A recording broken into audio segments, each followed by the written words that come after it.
Council in Canada, and on their behalf, I'm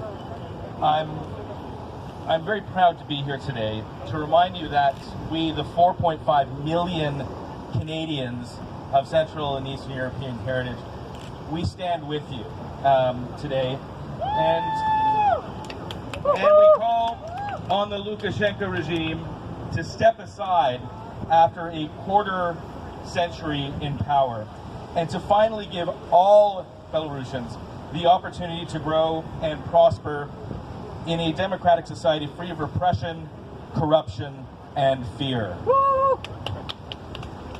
Canadians need to understand, all Canadians, that since May, over 1,000 peaceful pro-democracy protesters have been arrested in Belarus.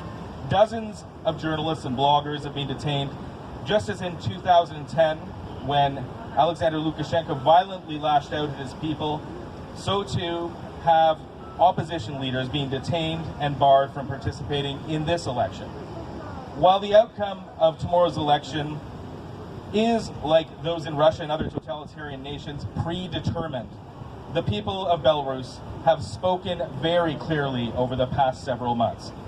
They seek the freedom to speak their minds, to choose their leaders without fear, and achieve their true democratic and economic potential as individuals and as a nation.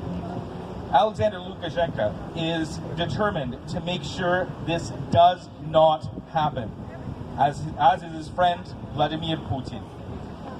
While the presence of Russian Wagner mercenaries in Minsk last week may not have been directly connected to tomorrow's elections, we must not forget the lessons that we've learned from Crimea, Donbass, and Maidan. The Canadian government and our allies must be alert and prepared to respond to any attempt to destabilize Belarus after tomorrow's election.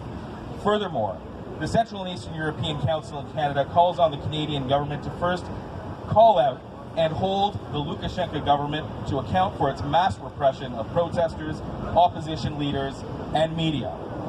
Second, to work with our allies to apply coordinated Magnitsky sanctions against corrupt Belarusian officials who've abused the rights of their people. Right. And third, to work with our allies to support Belarusians who seek change, freedom, and democracy for their people. Belarusians deserve the same opportunities and freedoms as their Western neighbors. The European states formerly occupied by the Soviet Union have had nearly 30 years to develop and grow, while Belarus remained handcuffed to Lukashenko's own neo-Soviet narrow self-interests. It's time for Belarus to join the free and democratic Western world. And Canada must now speak with determination and join all Belarusians who say Lukashenko must go. Lukashenko must go. Lukashenko must go. Thank you. Thank you, Marcus. Thank you so much for inviting me here today.